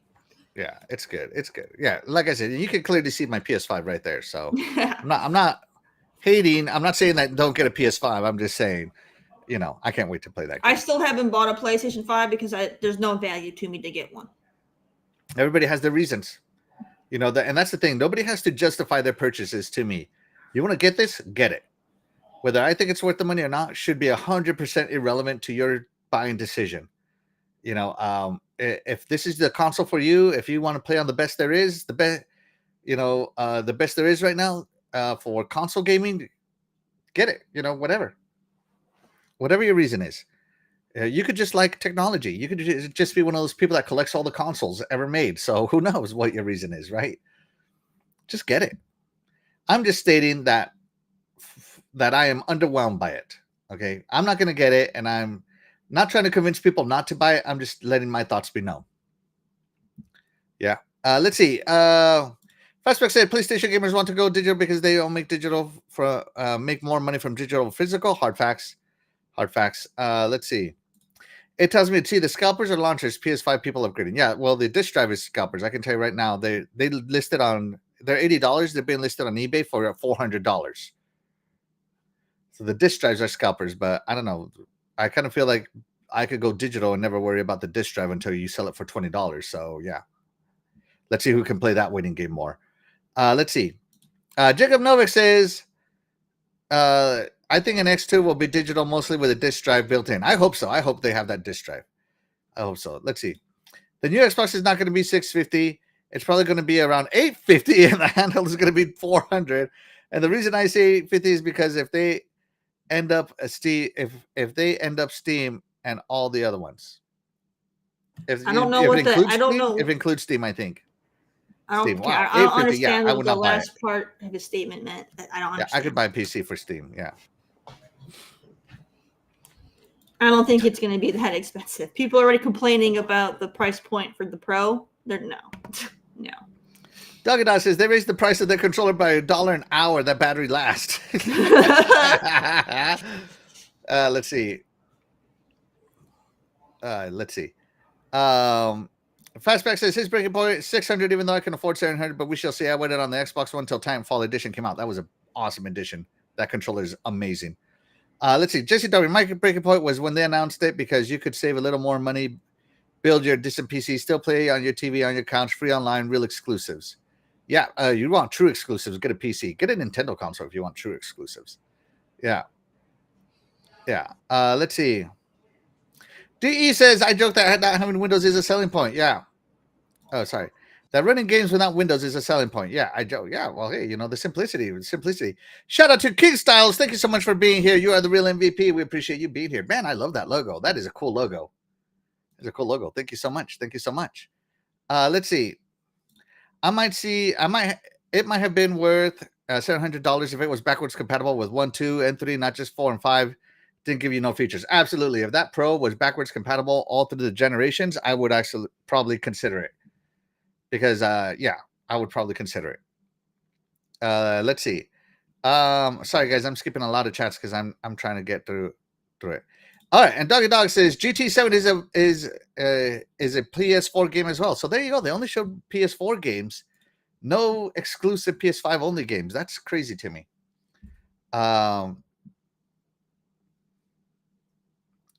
Let's see. Rebirth is cross-gen. I don't recall. I don't recall either. I don't recall. I bought it on my PS5, so yeah. And shout out to D. Thank you so much for being here. You are the real MVP. Have a good drive. Let's see. Fastback says exactly. I could care less if someone thinks PC is better. Play where you want. Absolutely, play where you want. The disc drive thing is crazy because you can get a nice disc drive Blu-ray for your PC anywhere from $20 to $30. I've been pricing a lot of things. Yeah. But it won't come with that PS5 connector, buddy. It won't come with that not universal connector. Yeah, and Jesse Darby, this is my point exactly. This is the part I'm trying to make. Remember, if the market leader does something, the person in third is going to be like, well, we can do it now since Sony did it. They won't throw us under the bus now. Yeah. Yeah, I have to agree with that. I have to agree with that statement 100%, Jesse Darby. Absolutely. And yeah, Jacob Novik, I agree. PS5 to PS5 Pro is a much smaller jump than PS4 to PS4 Pro. Absolutely, which is why we said we don't need a mid-gen refresh. It's underwhelming, to be honest with you. The mid-gen refresh as a whole is, the mid-gen refresh between the Xbox One and the Xbox One X was 900p to 4K. That is a leap, okay? 900p to 21, is it 2150? Yeah. 900p to 2150k. I mean, it is 4K, 2150p, 4K. Sorry, blah, blah, blah. I'm getting my stuff mixed up here. So yeah, and there were so many advantages to the Xbox One X was so much faster loading time. It was just there was a slew of reasons to get it. It was great. It was great. I am underwhelmed with it, but again, it hasn't come out yet. Who knows? Maybe when it comes out, playing is believing. Maybe once it comes out, it will be much better. We'll see. We'll see. So, Terry, any more thoughts about the price? No, they made their price, and we'll just see how that works out. All right. Well, talking about the price, though, according to some people, mostly on our favorite website that we don't talk about because they're our favorite hating website, is IGN. They said the PS5 Pro's eye-watering price point is actually Xbox's fault. Apparently, a lack of a direct competitor. Let's read. Wait a minute. Oh my God. This is like victimhood right here. Like, what is this? Okay. What you need to know, this one, now the story came out on IGN, but as you guys know, I don't really like clicking on the website. It's just ads upon ads upon ads. So this is coming through a secondary source, Windows Central. So let's see. Sony's PlayStation Pro was announced this week and comes with a remarkable price tag, priced at $699. It essentially becomes one of the most expensive home video game consoles in history, especially when you include the disc drive and vertical stand and optional add-ins. An analysis from Ampere has suggested that a lack of competition from Xbox is partially to blame for the price, as Sony seeks to boost margins for its gaming hardware. First off, I just want to point out that the only person that doesn't think this is expensive is my bro Doggy. Doggy brought that 3DO for like $800. He said, I bought more expensive consoles. That's what he said. Quote, you can quote me on that. That's 100% what Doggy said. But before we get into this full article, Terry, we had a poll. Can you tell us about the poll? Yes. Will Xbox Series X2 launch at 700? 53%. No. 600 at most. 33%. Yes. But with a disk drive, and a meager little 13% said without the disk drive. That's a pretty good mix. Mm-hmm. There you go. Yeah. Pay has no limit. Yeah, exactly. Let's see. Let's keep reading. I'm just going to scroll down to the thing here. All right. So where are the quotes? This is all just information. Let's get to the quotes. It was Ampere via IGN that offered some opinions as to why Sony opted for this hefty price tag. Ampere blamed a lack of direct competitor to its mid-cycle upgrade compared to last generation, pointing at Xbox for failing to have a comparable option. A comparable option. Previously, the PS4 Pro went head-to-head with the One X. Yes. They did. Ampere also noted that Sony is seeking to offset supply chain inflation and boost its own margins with the PS5 Pro. Indeed, details shared by Sony itself with investors suggest PlayStation is struggling to boost its margins, faced with a difficult macroeconomic climate, decreased playtime hours and spending, and supply chain issues affecting hardware manufacturers across the board. So here we go. And Medea, I don't know how to say this. MIDIA. Research echoes other comments by PS5 Pros. Superfans will buy this premium product, absolutely, which is still cheaper than a high-end PC GPU. Yeah, a high-end one. I agree. No lies detected in that statement. PlayStation's most engaged users are happy to fork out extra to complement their core PS5 experience, as shown by the success of the DualSense Edge and PlayStation Portal peripherals, which cost $200 each. What's more improved visuals and more important for console players, with 40% saying graphics are a motivator for playing new games. Yet the PS5 Pro might not convince many consumers to buy a PS5 if they haven't already. Instead, the Pro allows PlayStation super fans to get the most out of their current and future games. No lies detected in that statement, I guess. And this is just the high-end PC CPUs. Yeah, I could agree with that. But again, show me a PlayStation that even has a web browser. I'll get back to you, right? So, yeah, PlayStation. Apparently, this price is Xbox's fault. Blame the Series S, Terry, for this issue here. They're full of it. That's all I'm gonna say.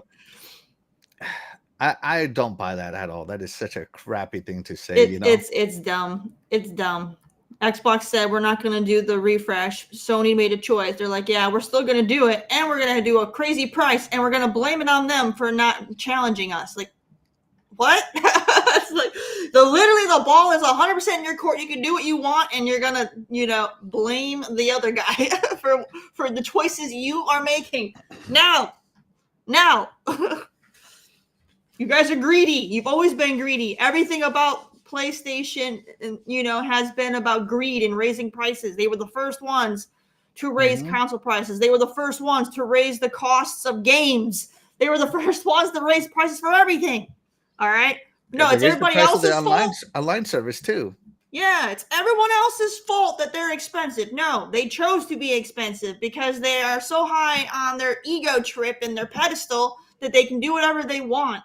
Okay? It has nothing, no, they're full of it. They could just, if they wanted to compete, they could have literally had a lower price point to compete with Xbox. Heck, they could have made their console cheaper than the Xbox if they wanted to compete. You want to compete, make your console even cheaper so everybody buys yours and not the Xbox. But no, you're making yours so much more expensive. No one's gonna buy it, dude.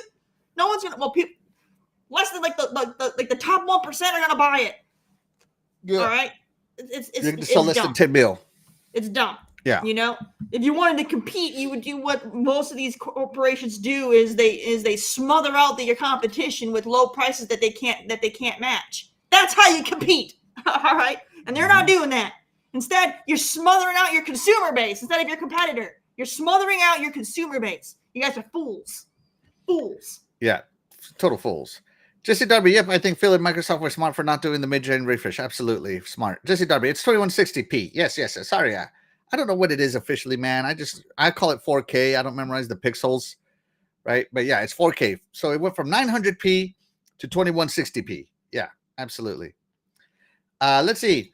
Doggy Dog says PS5 Pro launches at $700 like the 3DO, but at least the 3DO had a disk drive and some games. Oh, bird.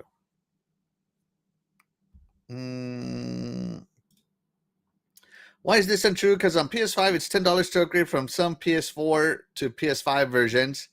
If you don't pay a price each month, you lose your saves when your console breaks or something. Both are free on 100% on Xbox. Yeah. Free cloud save, free upgrades. Yep. Yeah. Let's see. Jacob Novik. Xbox are a much friendlier competitor in those spaces. Yeah. Is Xbox to blame for the no first party from PlayStation Studios other than Insomniacs this gen for $200 million for Concord? Absolutely. Series S, buddy. Killed that Concord. You're welcome. I'm just kidding, man. Everybody blames Xbox for everything. I mean, if something happens in the industry, whether it's good or bad, they have to spin it so that it's Xbox fault, which is why I hate mainstream media. Right? Yeah. Let's see. So Xbox did it. They're over here acting like, Xbox's fault because of lack of a direct competitor. But I agree with Terry. They could have set the tone. They 100% could have set the tone, and they set it to $700, which is a bad tone to set. But, this isn't a new thing. Phil Spencer straight up said they're not going to do a mid-gen refresh. He straight said it, and here we go. I got this clip here. Do you have any news about some sort of mid-generation refresh for Xbox? No. We're doing right now the increased storage on the Series S. The black one, yeah. That's what we actually call it, is the black. Looks awesome. Yeah, it does. It looks great. But no, like I said, we're kind of at the end of the beginning in my mind. So I think we need to let devs settle on this hardware and get the most out of it. But in terms of increased frame rate, increased resolution, I just look at what goes on PC with high-end GPUs, high-end CPUs. And it's not always just about pixel count or frame resolution. I think there's lighting techniques. There's a bunch of things that go into what makes a game look and feel great. And we have a ton of headroom as an industry there. Do you have any? So Phil Spencer said, "No, get good at coding for my console first." You know, no. And he also said it's not all about pixels and frame rate, people. That's right. It's not all about 2160p. You know. Yeah. Jacob Novak. Distant looks 29 years younger without glasses. I mean, he also looks like he's lost a bit of weight too. But yeah. Where was I? Here we go. Yeah. So yeah. But Xbox, just repeated what they said at the beginning. No mid-gen consoles because this console is already powerful enough. And I have to agree with him. For a console, a base console, the Series X is amazing. Is amazing. The PS5 is amazing. You know, and the Switch needs to, you know, it's got its 8th year now. It's in its 8th year. It's time to upgrade to a new Switch. But for the games that come out, like let's look at the 10 out of 10 games, right? And I'm going to use Nintendo as an example because, you know, they don't care about these games run at like people say, oh, they run at 25 frames a minute, 25 frames per second. And they, you know, they're running at 700p, all that stuff. Tears of the Kingdom, Game of the Year competitors. Metroid, Game of the Year competitor. I mean, Animal Crossing, the highest selling game this generation. Just saying, gameplay is king. Nintendo understands that, and everybody else needs to start understanding that. Yeah, it's great that gameplay has gotten prettier and faster and all that good stuff throughout the years. I love that. As a gamer, that's what you love, right? You love that as the years go by, the game, even though gameplay is king, now it's prettier. Now it's faster. We do love that, but never forget, gameplay is still king. You can't just go pretty. You can't just go faster. It has to be great gameplay. Yes. Let's see. Let me see.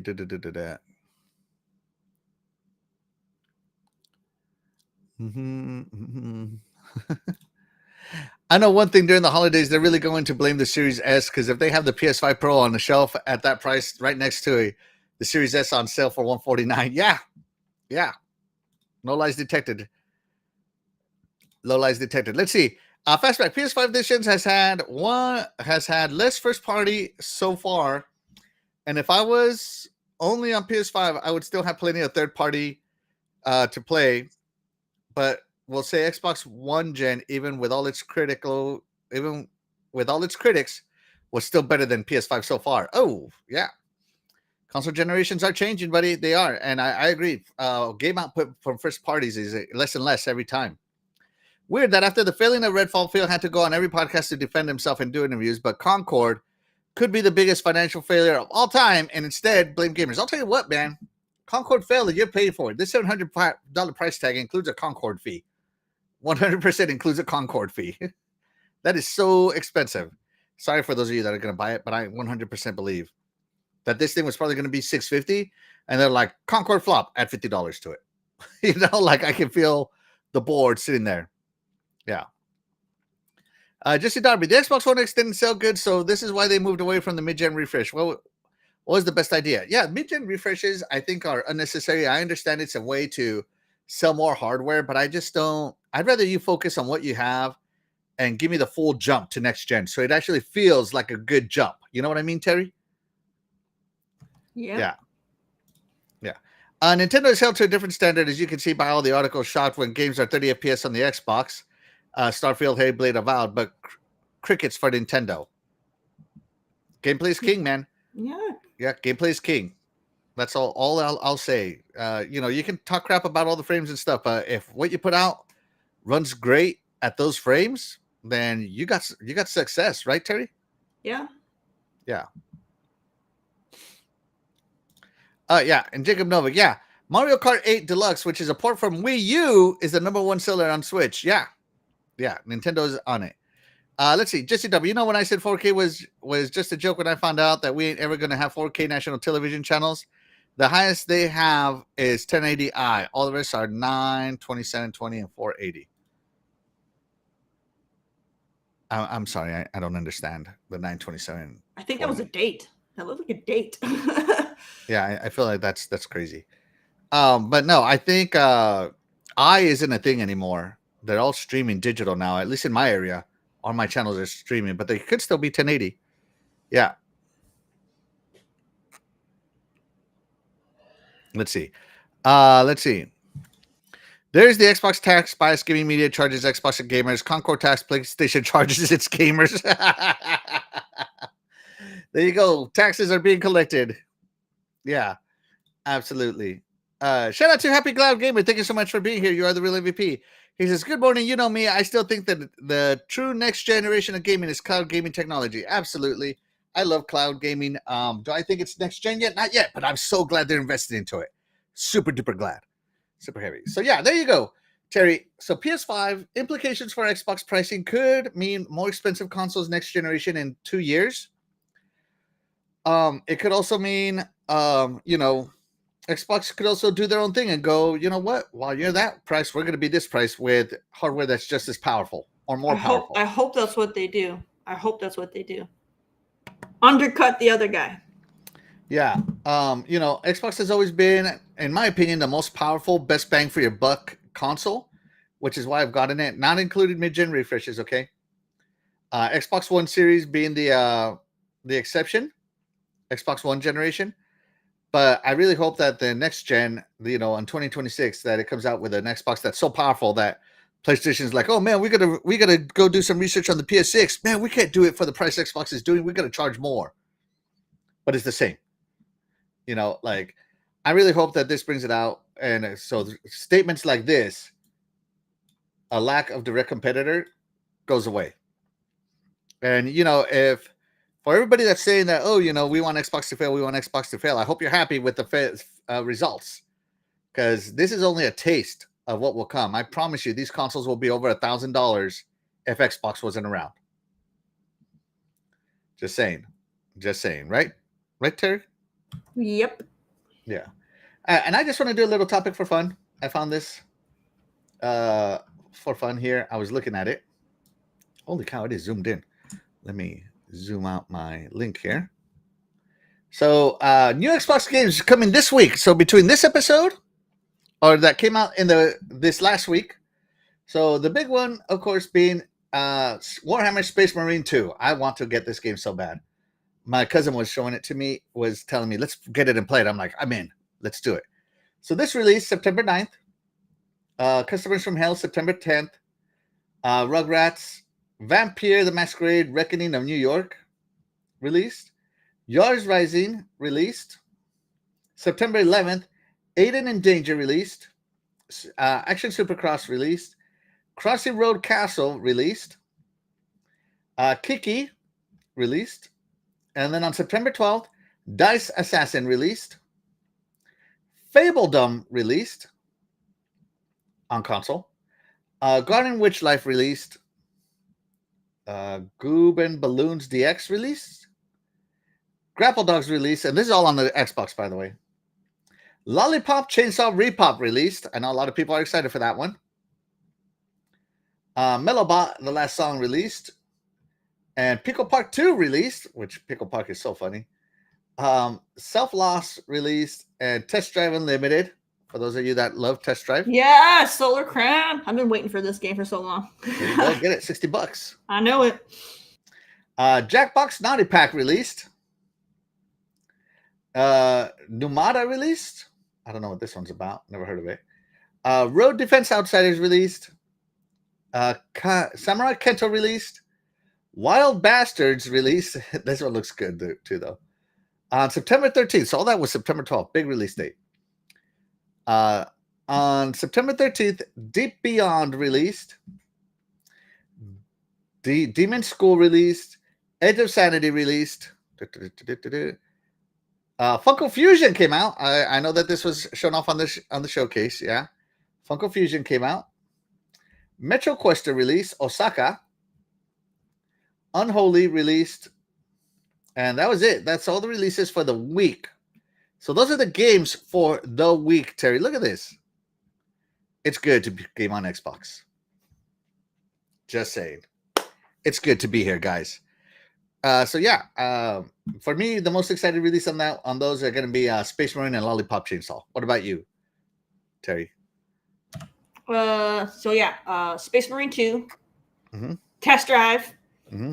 and I think those are like the main ones that I like of the big ones that I'm interested in. And then I'll have to play around and see if I'm interested in anything else. But those are like the big ones.